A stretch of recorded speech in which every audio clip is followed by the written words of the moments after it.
Time to start. Okay, so we are on chapter 35, okay?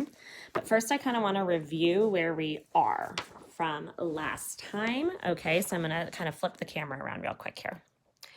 So they're in Baltimore because Mr. Pinkerton's detective agency was hired to take a look at the railroad lines in case they were getting destroyed. Right now, Abraham Lincoln is on his way to the White House to become the president. And remember, what's important here is that Baltimore aligns with the South. They're the secessionists. Oops, looks like I forgot to finish writing the word because I needed to look at how to spell it correctly. They are playing Mrs. Barley and Miss Matilda Maddox. And the last part is, these are the things we've known so far. We've met Edwin and John Wilkes Booth that are theater actors that they met when they were hanging out with a bunch of rebels.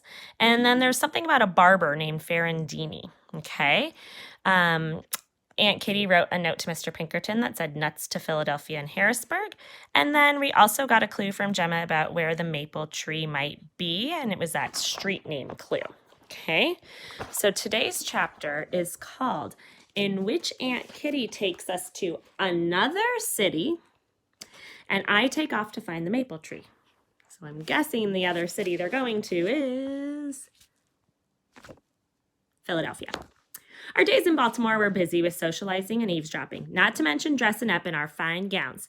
But before long, Aunt Kitty whisked us off to the nearest train depot, and we boarded a locomotive for New York City. I hear the theater shows there are grand, I said with a cool voice, trying not to reveal my excitement of exploring a big city. I've saved up a bit of money for adventuring. Perhaps we could attend a comedy to lift the spirits. Aunt Kitty said this was no time for make-believe when we had such a dangerous case unfolding before us. That kept me on the edge of my seat the whole ride north to New York. Did this have anything to do with nuts, as Aunt Kitty had written, or with the razor-wielding barber in the Baltimore hotel? Had that barber moved to New York? Was that city full of angry secessionists too? But how, when it wasn't a southern state? I had too many questions swirling in my head to ask my aunt, knowing how short on patience she was with me most days. I tried to figure things out on my own, paying close attention as Aunt Kitty kept appointments with important-looking businessmen at all hours of the day and night. Their conversations hushed and tense. She passed them letters. They passed her ones right back. There was a lot of whispering and telegraphing and general secretiveness, the details of which even my sensitive ears could not take in. "You're a strange woman, Mrs. Barley," one of them told Aunt Kitty in frustration one morning. He wanted her to disclose more information, so I leaned my body closer towards their chairs at the windows in the hopes of overhearing some nugget that would help me make sense of this latest case. But Aunt Kitty refused to divulge any of Mr. Pinkerton's secrets. Once we retired to our hotel room, Aunt Kitty rushed to her pen and paper and began secretively writing a new message. I peered over her shoulder. Plums. The operation is heating up in Baltimore. She wrote quickly dripping her pen into the blue-black ink, and I wondered who Plums was. Mr. Pinkerton? When she spied me behind her, I made a point to unfurl my newspaper with a noisy flip of my wrists and head for the fireplace to read. I was caught up with the real news of the day, Mr. Lincoln's journey across the countryside into Washington. The newspaper said he would raise the flag over Independence Hall this week in Philadelphia, then journey on to the Pennsylvania capital in Harrisburg. Wait, didn't the last clue say nuts to Philadelphia and Harrisburg? Those were to be his final steps before making his way down to Baltimore and on to the White House in Washington. The paper even printed his train schedule. I remember the rebels talking about how he better never get off the train here or something like that. They didn't seem very thrilled about having him get to Baltimore. Wait a minute. Harrisburg and Philadelphia? Those were the cities Aunt Kitty had mentioned in one of her earlier messages. In Baltimore, we'd spent a good long while in that cesspool. Our work here in New York is completed, Matilda, Aunt Kitty announced abruptly the next afternoon.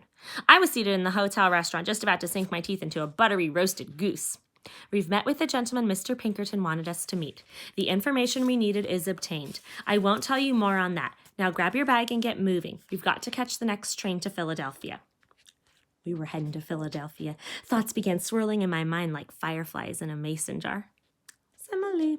I'd read about Philadelphia in Gemma's letter. I got up from the table in a hurry, straightening my bonnet and grabbing my black knit bag. Maybe I was getting used to being a detective's assistant and always on the move because I didn't even bother waiting around for the hotel dessert. And it would have been my first time to taste iced cream. Notice back then they called it iced cream. Just about an hour later, with our rail car rocking gently from side to side, we rolled south from New York towards the city of Philadelphia.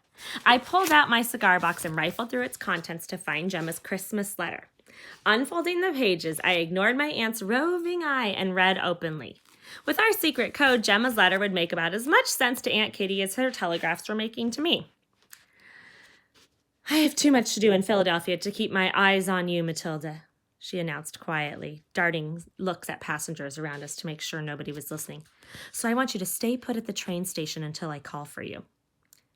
Please don't make me sit still, I began, making sure to keep from whining. Aunt Kitty could handle an argument, but the second a tinge of fussiness colored my voice, she went deaf.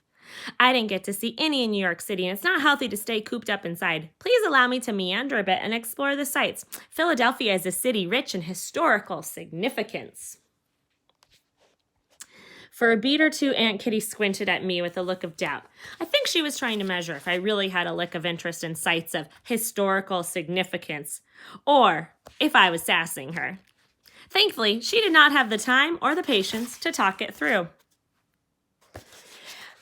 Here are a few dimes. If the circumstances were different, I wouldn't allow your girl your age to wander off, she said, sizing me up with a long stare.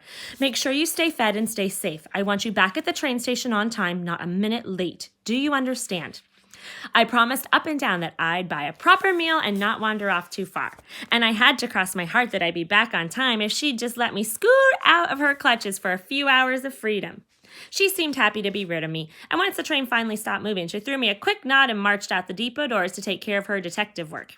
She would never guess that I was doing my own. I sat down on a bench in the depot and ran my finger over the most important part of Gemma's last letter. Remember this part? He lives at the corner where two streets meet. One street is a number, the age your brother was when he died of scarlet fever. Oops, I had written Dad died, sorry. The other is something I used to put in your hair to scare you.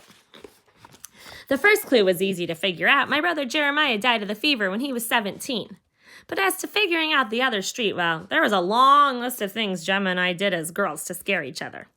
I slipped the letter back into my black bag and left the train station, crossing the busy road.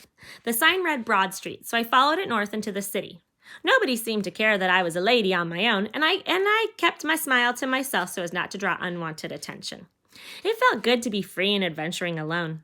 I stopped by a general store and picked up 2 sassafras candy sticks for a penny to help me concentrate on Gemma's second clue. Yeah, candy to help her concentrate. Daisy chains, pine needles, mud, I mumbled to myself. Those were all things we put into each other's hair now and again, but to scare me... I fumbled for some coins to pay a newspaper boy. When I asked him to direct me towards 17th Street, he shoved a public ledger at me and pointed west with a gruff bark. Take a left turn at any of the next streets, lady. Tucking the newspaper into my bag, I glanced at the name of the nearest sign. Pine Street, it read. Didn't she say pine? Pine needles was something she said. Aha! I shouted. 17th and Pine Streets. This must be where Gemma's daddy lives. I walked to the corner, but something didn't add up. I watched a horse clip-clop up the street, pulling a long wagon loaded with sacks of flour and other dry goods. There were no houses around here, just shops and businesses. And come to think of it, Gemma might have put pine needles in my hair, but that would hardly scare me. I decided to walk on, passing 2 more streets, Cypress and Spruce. I was about to lose hope amid all these tree names. So these are tree, cypress, spruce, pine, okay? When a stranger told me the name of the next one, Locust Street. And that's when it hit me. Grasshoppers! I shouted, drawing strange looks from a few passerby. So locust is similar to a grasshopper. All right, so Grasshopper and 17th Street. What's going to happen next? End of the chapter.